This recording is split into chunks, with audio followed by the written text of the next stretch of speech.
का शिवलिंग कभी खंडित नहीं होता। मालूम है आपको? आपको मालूम है कि नहीं? रुद्राक्ष और शंकर का शिवलिंग कभी खंडित नहीं होता।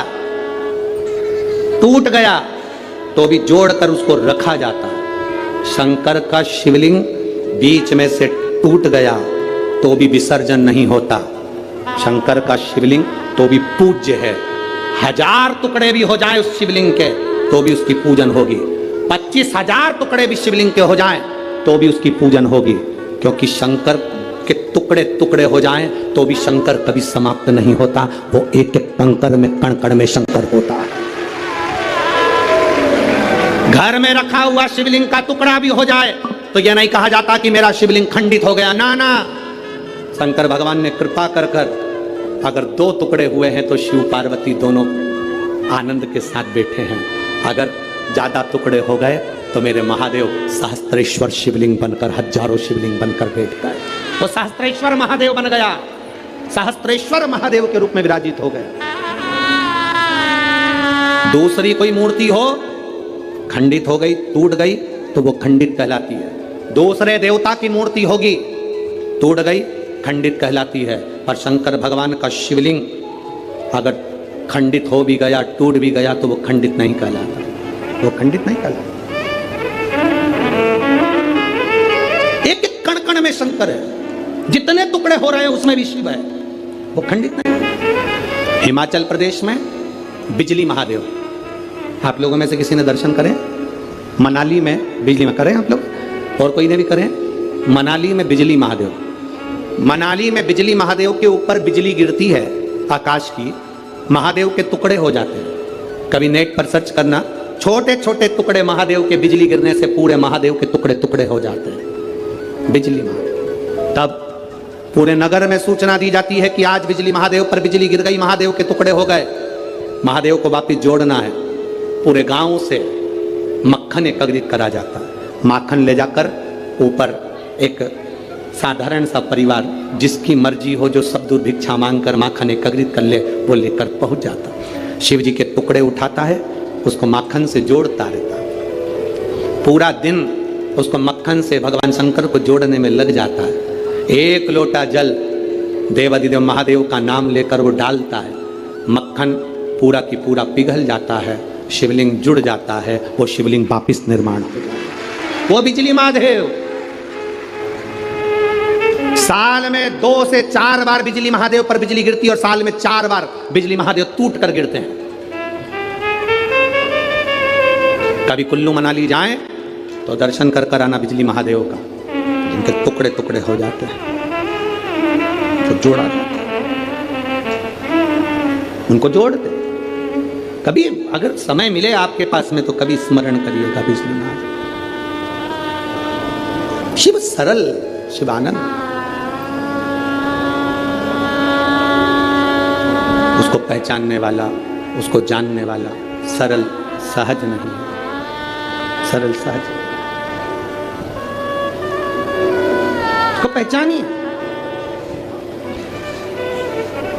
और जिस समय पर आप जान गए कि शंकर खंडित नहीं होता, जिस समय पर आप जान गए कि शंकर कभी खंडित नहीं होते शिव, और तुम्हारे गले में, तुम्हारे घर में रुद्राक्ष है, उसके टुकड़े हो गए, उसको वापिस जोड़ने का प्रयास करो।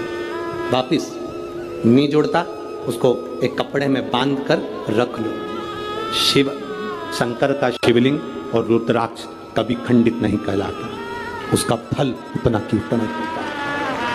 उसका फल उतना की उतना ही रहेगा, उसका बल उतना की उतना रहेगा। वो कभी खंडित नहीं,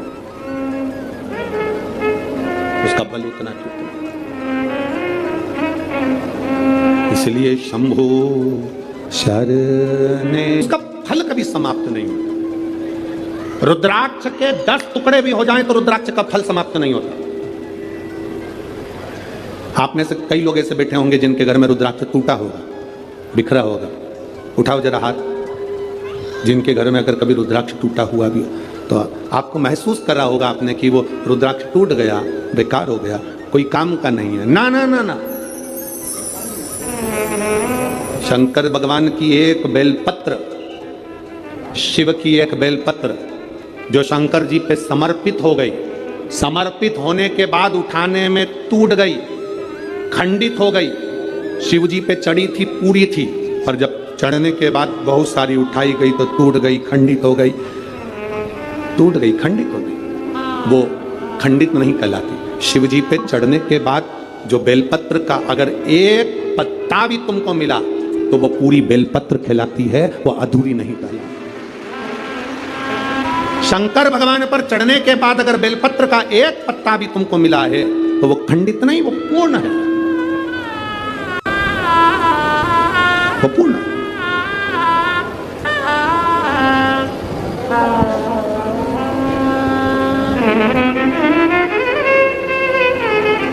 इसीलिए शिव कथा कर रहे हैं।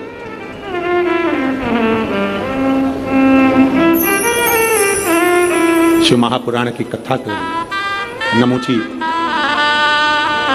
तो एक रुद्राक्ष का मन का नमूची को मिला है, एक रुद्राक्ष का मन का, दैत्य है, असुर है, राक्षस है। अब वो विचार करने लगा कि ये रुद्राक्ष किसका है, मुझे मिला है। फिक्र और जिक्र, थोड़ा ध्यान देना, दो चीजें। क्या क्या? मुंह से बोलो।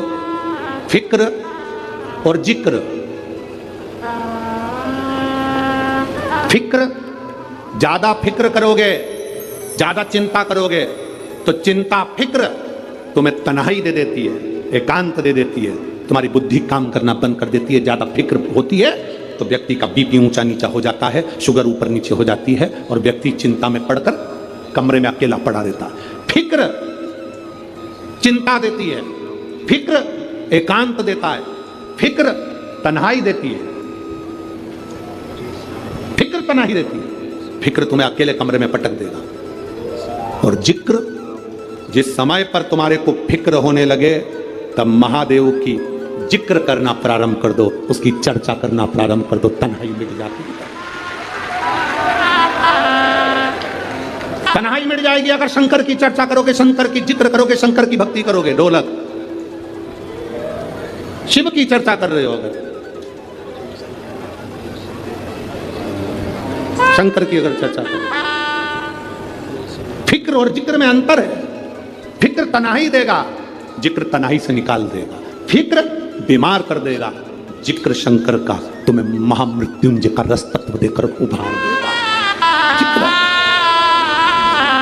आज सबसे बड़ी अगर कुछ बहुत बड़ा अगर टेंशन है ना लोगों को, लोग आज के समय में, अब यहाँ पर बहुत सारे लोग बैठे हैं, हम बात कहेंगे तो लोगों को लगेगा गुरुजी ऐसा बोल देते हैं, पर आज प्रत्येक समाज के व्यक्ति को अपनी अपनी समाज की फिक्र है।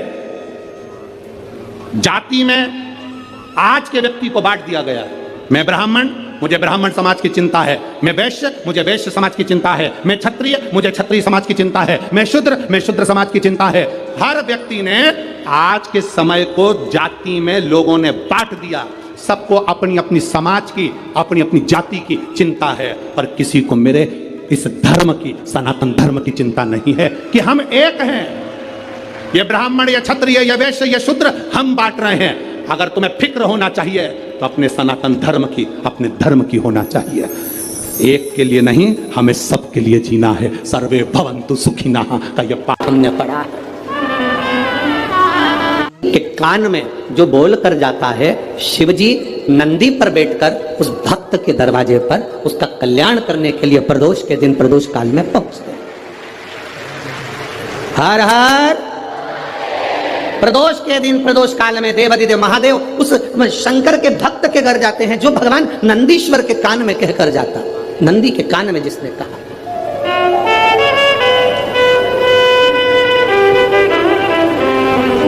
शंकर भगवान के इस शिवलिंग का स्मरण हम करेंगे। बीच में जो एक मोटी सी लाइन होती है, इस पर अशोक सुंदरी कहते हैं। सब लोग दर्शन करें, जम के बोलो जरा, करें। अशोक सुंदरी की जगह जहां पूरी हो जाती है, उसके बीच में शिवलिंग और उसके बीच में थोड़ी सी जगह खाली आती है। करें दर्शन, समझना जरा बहुत अच्छे से। जैसे ये अशोक सुंदरी की जगह है, हम निवेदन करेंगे आस्था चैनल वालों से भी और एलईडी वाले भी। जिन जिनको एलईडी पर आप दर्शन करा रहे हैं वो पूरी तरह से करा। गणेश जी का स्थान, षडानंद कार्तिकेय का स्थान, अशोक सुंदरी का स्थान बीच में। अशोक सुंदरी का जो स्थान पूरा हो जाता है, वहां से लेकर शिवलिंग के बीच में खाली जगह आती है। करें दर्शन आप लोगों ने, खाली जगह आती है। उस खाली स्थान की जो महत्वता है, ये जो अशोक सुंदरी से लेकर बीच में जो जगह है, ये भगवान शंकर की जो धर्म पत्नी है माता पार्वती, उनकी जो योगनियां हैं 64 योगनी, उनकी जो शक्ति पीठें हैं, उनकी जो सिद्धता है, उनकी जो सिद्ध